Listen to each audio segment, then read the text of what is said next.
I would like to invite Mr. Kailash Singh, Managing Director Tefla and organizer Globoil, to escort Mr. Ghurair to the stage, please.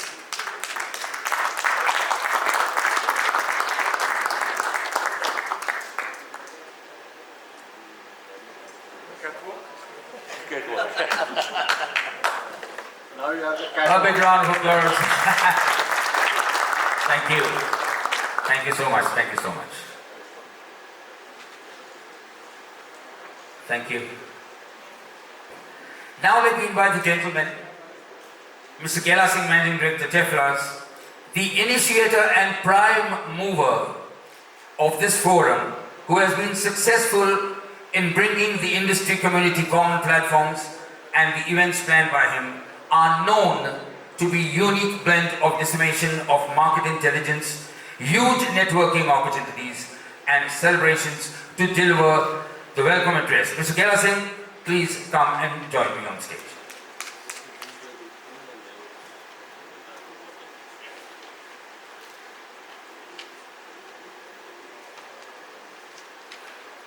Good morning, friends. I'm really very happy, so I may be a little nervous during my speech, so please bear with me.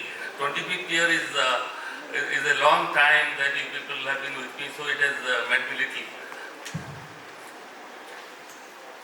Honorable guest, Mr. S.R. Al-Ghurair, when I saw you in the morning, I really recollect 2006 Globoil, which we started in Dubai. You were the guest of honor and chief speaker. And since that time, Al-Ghurair has been strongly supported and has stood like rocks with Globoil.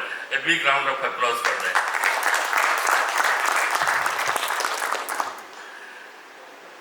And our dear friend, Mr. Atul Chaturvedi, President ACA and Executive Chairman, Shree Renuka Sugars Limited, Sandeep Bhai, CEO Sunvin Group, Chairman, our friend, philosopher and guide,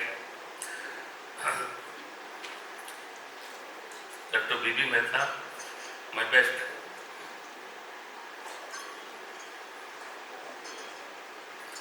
Dr. N.K., I got so many friends, you know. I will probably try to remember. Rashid Bhai is here, Naji Bhai is here, Vijay Bhai is, Ravi Gupta, Pradeep Bhai is sitting. So many people. Probably time will come and I will try to acknowledge each and every one. Distinguished speakers, sponsors, delegates, exhibitors, members of the organizing committee, friends from the media, ladies and gentlemen. Globoil is celebrating its 25th glorious year. I warmly welcome you all, members of the vast global fraternity, to the first event in the series Globoil International in Dubai 2022. Our main global event in September happens in Agra, home to one of the 7 wonders of the world, the Taj Mahal, and conclude with the final knowledge networking event in December in the vibrant beach city of Goa. I feel greatly honored and indeed humbled that all of you have traversed with us since 1997, the first Globoil. Through Globoil, we have strived to provide a knowledge-based, relevant and vibrant platform for the global edible oil industry, that business leaders, entrepreneurs and various stakeholders from edible oil sector, as well as all the other associated business leaders, could exchange information and ideas and develop to grow their business and fine-tune and enhance their business relationship in an amenable, indulgent and non-participation environment has been our core vision. Thanks to some brilliant speakers, outstanding professionals and some of the wisest analysts of the industry, many of our regular sessions like the ones that provide technical analysis of the markets, global supply-demand scenario and a peep into the future price outlook command global appeal and influence in no small measure shaping of the global outlook. And I thank all of you once again and hope and pray a pleasurable, satisfying conference here in Dubai. Now I welcome Mr. S.R. Al-Ghurair in the formal manner. As I said, has been a great supporter. And Sudhakar Desai probably is missing. He will join us. Djamal Djouhri is with us. This is the names that I had thought of. Mahendra Vaid, Nagaraj Mehta, Hemant Bansal, Sridhar from Ghurair, Simarpal Singh, CEO Kafko, Narendra Wadhwaji, P.R. Thakur Sahab, Atil Gandhi, Vijay Bhai. We are really missing Gaurav Mishra's physical presence. And I am also really remembering Dilip Kumar and late Parvesh Kadar in this day.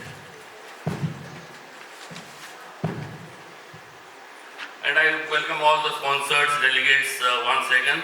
And I take this opportunity to express my sincere gratitude to all other sponsors like IFCO, Alana Group and Ghurair I have already mentioned. And I am sure we'll celebrate this occasion in a very, very grand manner also in the evening. Thank you very much and salutations to all of you. Thank you. Thank you, Mr. Singh. Thank you very much.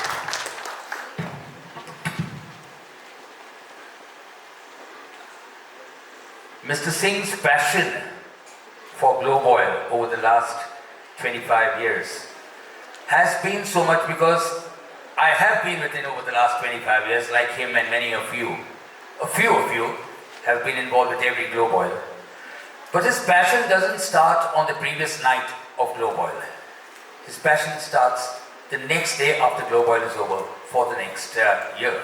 So I compliment and congratulate you, Mr. Singh, for your vision. It now gives me immense pleasure to kindly deliver his introductory address. Mr. Atul Chaturvedi, President, the Solvent Extractors Association and Executive Chairman, Shree Renuka Sugars Limited, India.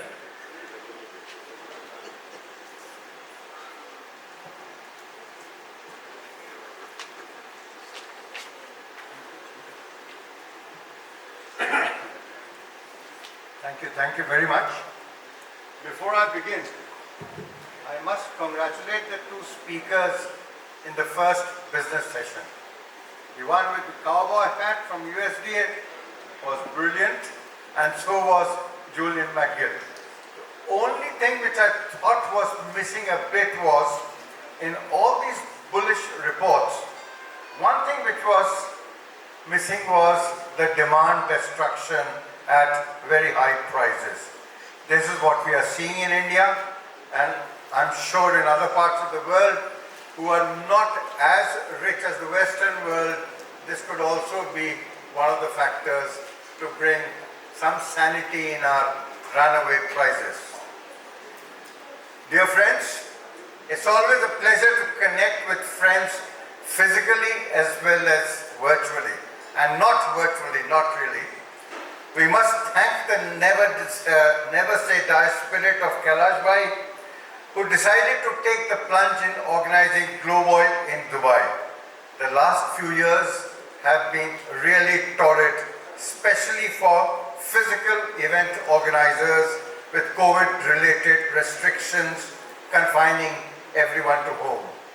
Kailash Bhai would have faced serious disruptions in his business as well, and to have come out relatively unscathed speaks volumes for his resilience.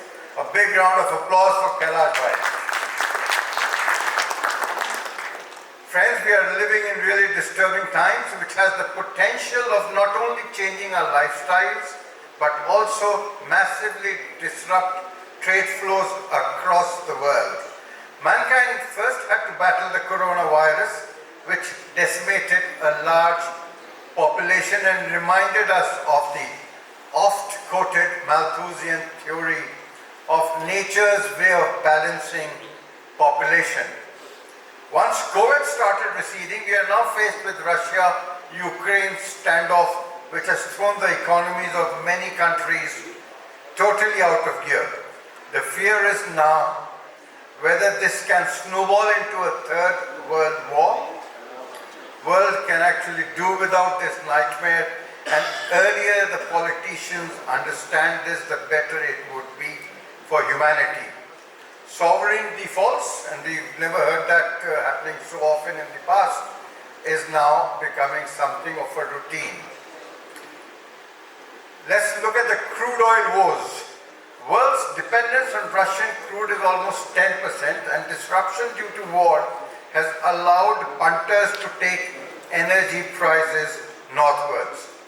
Even a commodity like coal has not remained unaffected from these price hikes. High energy prices have resulted in all costs going up, and this is reflected in zooming commodity prices. Traders who were long are laughing all the way to the banks, but those who had shorted the market have been taken to the cleaners. By the time dust settles on all this turmoil, we would see massive changes in the profile of traders. Big guys may become bigger, and smaller guys may face fears of extinction. Consolidation of our businesses would take place for sure. The importance of risk management in these volatile times cannot be discounted by anyone. Funnily, I was talking to a few traders. Those who had not hedged are the ones who have actually made big money if they were naturally long in this turmoil. Whether they still continue to hold on to that money is $1 million question, which time alone will tell. A look at the Indian scenario. If the troubled world scenario has been nightmarish for some countries, it has actually been a boon for India. India historically had always struggled with very high stocks of wheat, rice and sugar, which strained not only our storage infrastructure, but also heavily inflated our food subsidy bill. With Black Sea wheat out of the balance sheet of the world, it has been a God-sent opportunity for Indian wheat. Indian wheat, which was shunned by many countries like Egypt, is suddenly the savior in mitigating hunger in many parts of the world. We should not be surprised if during the current year, India becomes the highest wheat exporter in the world. According to the last figures we got, by March, India had actually exported about 7.85 million tons in the last fiscal. We should not be surprised if in this fiscal, India exports close to about 10 million tons. However, the Indian wheat crop this year, and our friends from the USDA actually alluded to that, is not all that great. We had a very, very bad weather in terms of extreme heat, which left our grain a lot more shriveled than what it normally should be. And I shouldn't be surprised, and we should not be surprised, if at some stage in future, India decides to regulate the exports that much more. For all the wheat traders here, keep that in mind and keep watching the Indian policy actions. In case of rice also, Indian exports are booming, and we should not be surprised if India this year is exporting anything close to about 20 million tons, out of which about 5 million tons would be the higher variety, which is known as basmati. Sugar, and that's the sector I belong to at this point of time, is also in a sweet spot, and all the surplus sugar in the world seems to be sitting in India, and with world markets on the boil, Indian exports are booming. India is likely to have one of the highest ever production, which may be close to about 35.5 million tons or thereabouts, plus another additional 3.5 million diverted to ethanol.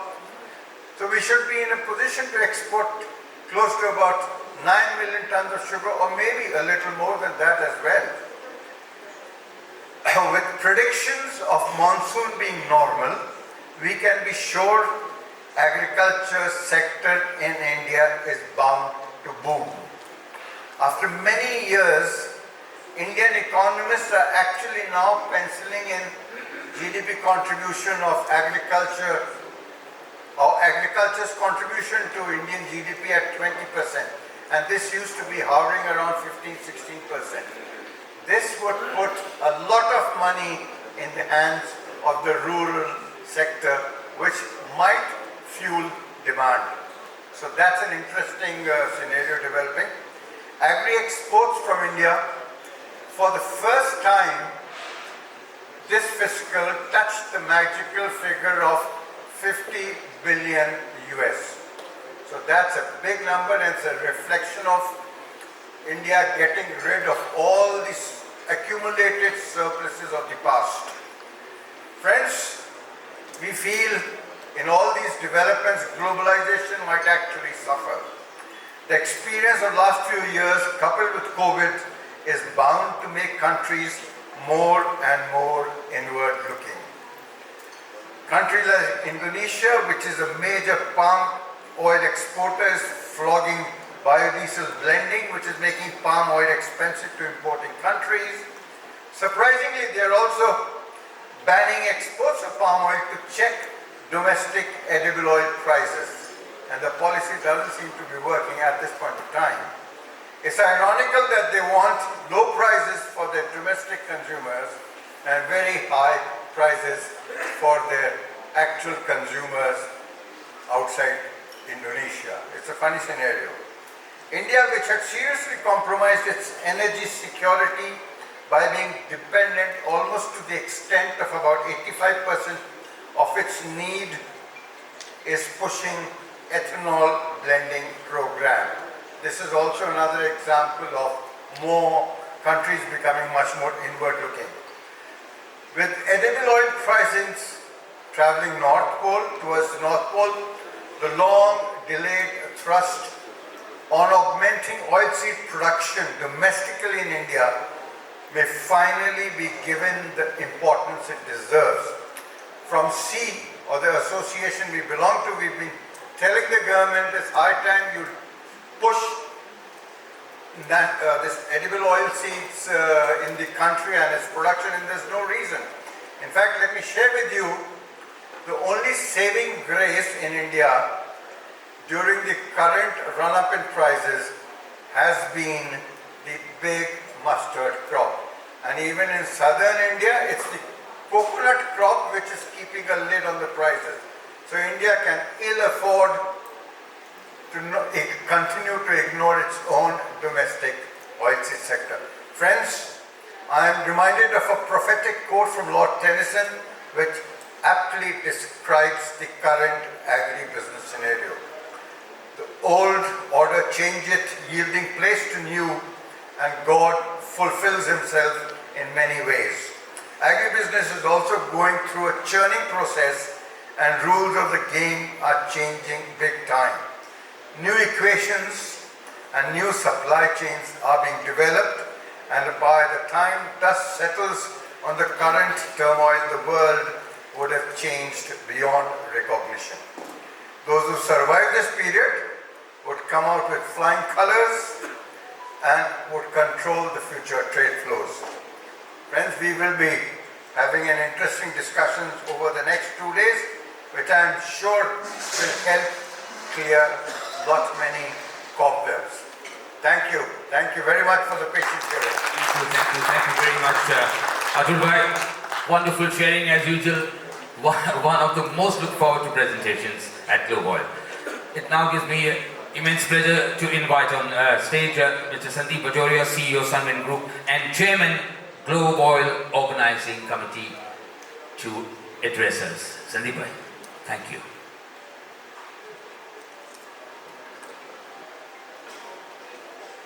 Good morning all. We have fantastic gathering here.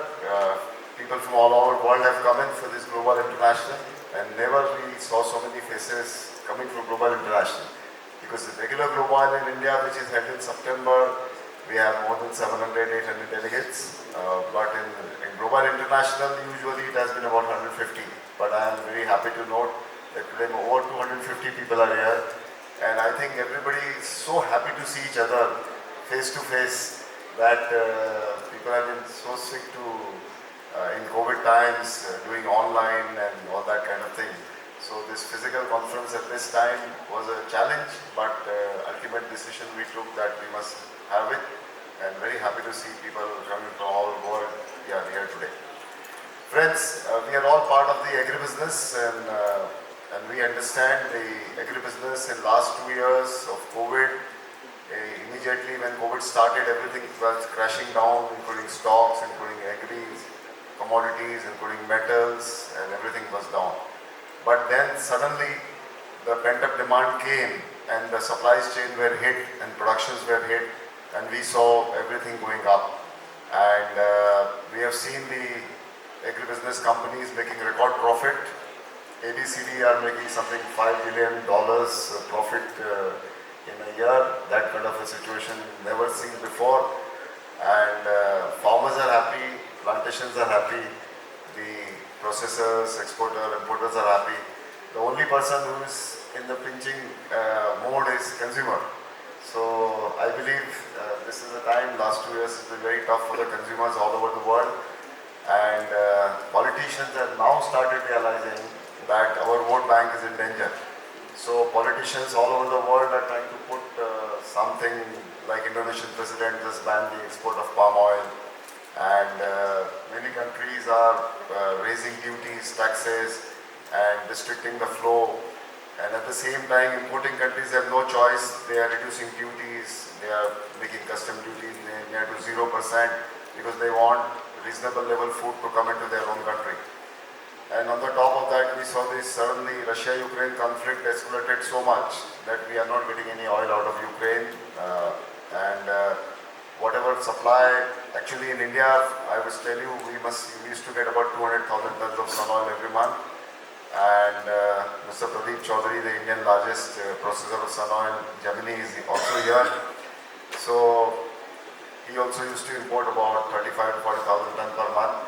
But Ukraine flow is not coming in, and Ukraine was giving us about 120,000 tons per month. Russia was giving about 45,000 tons per month. Argentina was giving about 25,000 to 30,000 tons per month.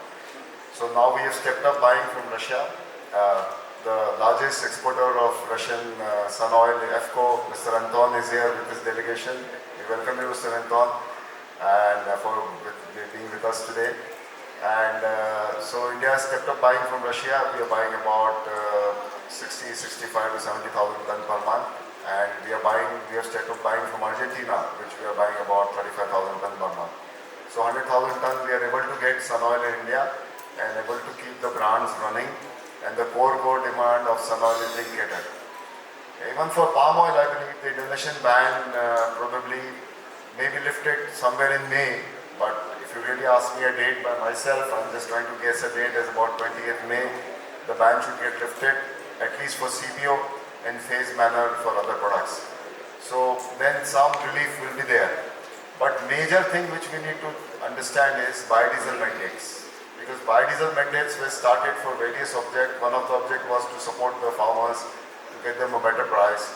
Another object was to get an additional green fuel. And third objective was to add to the supply of the overall fossil fuels. But with the prices going so much, you see the price of the palm oil, the historical high, went to $2,100 CNF India. Soybean oil went to $2,050. And sun oil, when this invasion started, I believe went to about Rotterdam, it was $2,500 to $2,700. So these are the prices which we never saw. And these are record high prices. And at this time, you continue with those big mandates of biodiesel and put the 40 to 45 million tons of world veg oil into biofuel.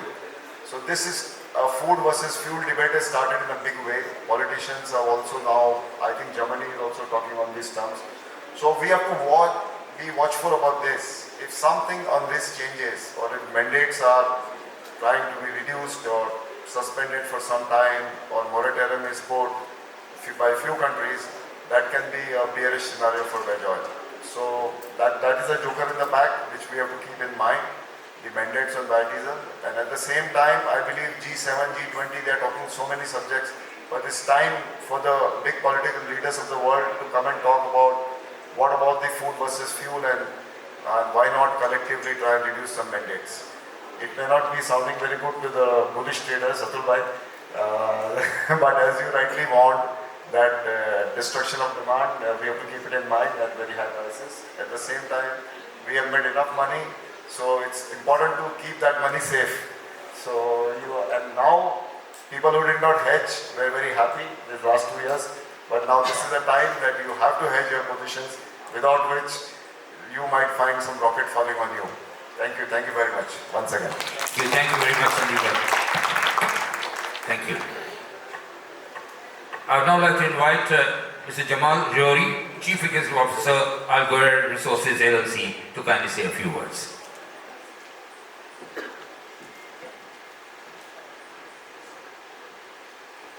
Good morning, ladies and gentlemen. Welcome to Dubai. It's been a long time we haven't such gathering, which have been getting into virtual meetings for the last couple of years now. So first of all, I'd like to congratulate the Teflas for the organizing of this one. That's Mabruk, as we say in Arabic, for the Silver Jubilee, and looking forward for the Golden Jubilee for the next another 25 years. So that's, I'd like to mention that one. So I won't be long. I think we have been digesting very, very interesting perspective, being from the numbers from the supply side to the demand side. I won't be long. I think I'll just reserve my points into 3 points, like short, sweet dessert. One is to mention is the FTA between UAE and India. You know, we export a lot. We produce. It's not secret that we crush about 1 million tons of canola seeds in Dubai. So with our friends, we advocate the 38%, given this year, which has been extremely important year, yet it's 38%, which is like sanction against canola oil from UAE. So we'd like to advocate so that to speak to the to the officials, so that we can have an entrance into this market as a level playing field for vis-a-vis the other oils as well. You know, and we know that in FTA in 5 years' time, we know what is it the agreement has been made. So can we collectively speak so that we can shorten this 5 years, and also giving the chance for canola oil, exactly the same to the other oil, which is coming, be it soybean oil or sunflower oil or palm oil, as a matter of fact. So that's what all you are asking. So I'd like to mention on this point. Third point, which in my discussion here, I think we spoke about the fuel versus, you know, food versus fuel. Is it hunger versus planet? I think what has happened recently in the story of Ukraine and Russia, you know, where Germany was completely relying on the natural gas from Russia. Now they are moving into, you know, rushing into the LNG, coal, and even nuclear. So all the green movement, it looks like it is getting set back now into this, and that's good news in a sense where, you know, we need to feed the people at the right price. You know, high prices, of course, destroy demand for sure, but also it has an impact on health. And we've seen how US and Europe deciding, I think it's the level of $300 million this stage to help on global, but it's not enough. How to increase the supply? I think if there is enough money, I will says, you know, why don't, how shall I say, you know, there are potential in Africa, but you need a lot of investment. It's a lot of investment there, and people talking about 2050, population will be from 7.5 currently to 9.5, and it's coming not from Europe, not from the US, it's coming from Asia and Africa. So you know, imagine if we are in 2050, and you know, celebrating next our Golden Jubilee with the current situation with 9.5 billion. So you know, it's just it's a story that we don't want to see it. So you know, that's the second point which I wanted to address. Last but not least, you have seen the global grain in Geneva has become a major destination for that one. The sugar, also the conference of Kailash Sugar, which Djamal has organized, it has become a major event. So let's think whether to bring the Globoil, as it will be truly an international, where it will bring people from all over, but it has to be recurrent in Dubai, hosting it year after year, and we are happy to be part of the exercise. Thank you. Thank you very much, sir. Mr. Djamal, Djouhri, Chief Executive Officer, Ghurair Resources, LLP. Ladies and gentlemen, it gives me immense pleasure to now kindly invite Mr. Isa Ghurair to kindly share his thoughts. Assalamu alaikum. Namaskar. Good morning. I think it's still morning. I'm happy to be with you, reconnecting with old friends and new friends. And your goal is to exchange pains and gains of the industry in which we are living, which is a very volatile, and we've seen it what happened. We thought we have a pandemic, we thought we have just now the Ukraine-Russia war, but we never thought that Indonesia will cartel export of oil to the world. So we have to be prepared for the unplanned situation. With these things in mind, we are in an industry, in an oil business, which we are focusing at, which is very important. And gathering like this, with experts, as well as owners, as well as manufacturers, exchange ideas, it helps to elevate these pains and gains. I would like to welcome you to Dubai, your second city, to all of you. And as Djamal said, welcome anytime you will. We're happy to host you here year after year. And thank you very much for coming here. Thank you very much, Mr. Isa Ghurair, and thank you so much for your welcome. Many of us will take it seriously. We now would like to give. May I invite Mr. Rahul Dhole, Vice President Tirumalai, to kindly join us on the stage, please. Thank you, sir. And may I request you to kindly hand over a memento to Mr. Isa Ghurair, please. Thank you.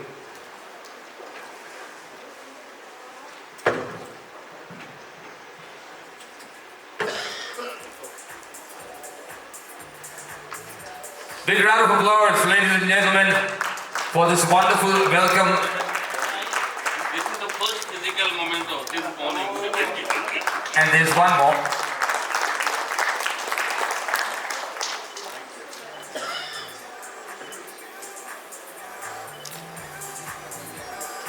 Thank you.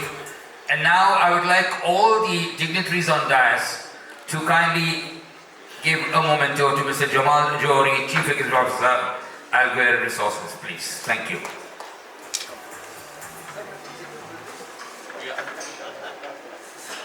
Both the two physical mementos have gone to Ghurair. Thank you very much. Thank you so much for your cooperation, for your warm welcome. Yeah, and now we'll have a look at some e-mementos. So, firstly to Mr. Kailash Singh, Managing Director Teflas. For the last 25 years, he looks the same. So Mr. Singh, many congratulations and thank you for, this is in appreciation of your organizing Globoil. Thank you very much, Mr. Singh. Mr. Atul Chaturvedi, thank you, sir. Not participation, you have been the heart of Globoil year after year, every year. Big round of applause for Atul Bhai. Mr. Sandeep Bajoria, the CEO not only of Sunvin, almost of everything he does. Just love his speeches. Sandeep Bhai, thank you so much for your presence at Globoil year after year. Dr. B.V. Mehta, the young Dr. B.V. Mehta, and he, like Mr. Kailash Singh, looks the same for the last 40 years. Thank you, sir. You have been a key member of all these happenings. Thank you so much. And now, Dr. Mehta, I invite you to kindly propose a vote of thanks. Thank you.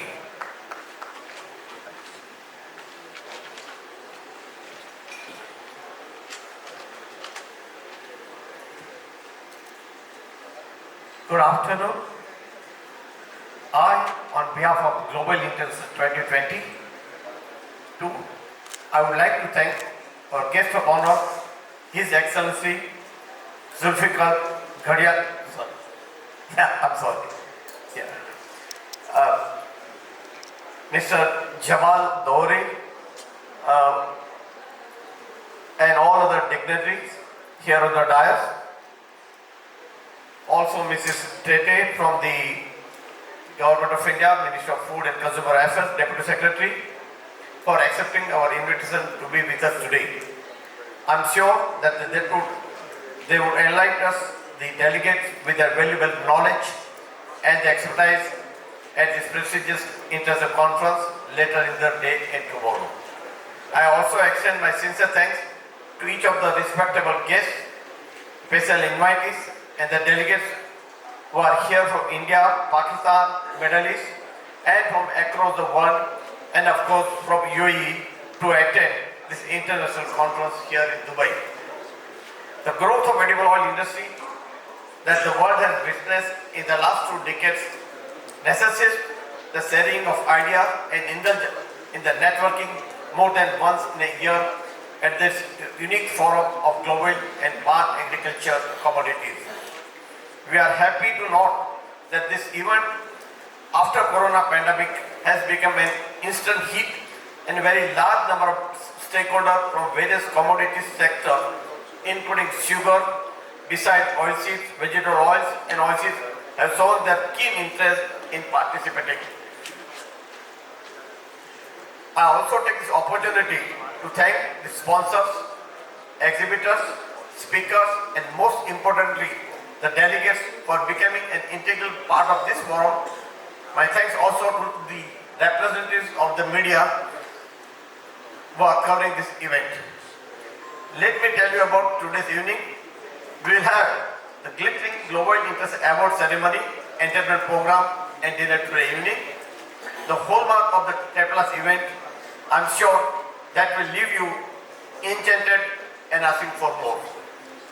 And of course, the Global International is just like a semi-final.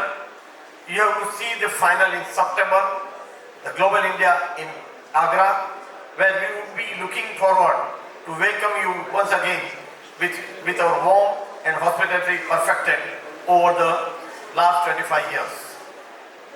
Lastly, I, on behalf of the Solvent Extractor Association of India, the chief patron of the Globoil since its inception before 25 years, would like to heartily congratulate my friend Mr. Kailash Singh, the managing director of Tefla, and both his sons, Singh and Atul Singh, and Ms. Bhavna, the daughter-in-law of Kailash Bhai, and his dedicated team for taking so much effort in organizing this international conference. And I am confident that this year's conference also would be a grand show. Thank you once again for your esteemed presence at this global event. Thank you, Dr. Thank you so much, Dr. Mehta. Ladies and gentlemen, let's give a big round of applause to the entire dais, the dignitaries here. Thank you very much, everybody.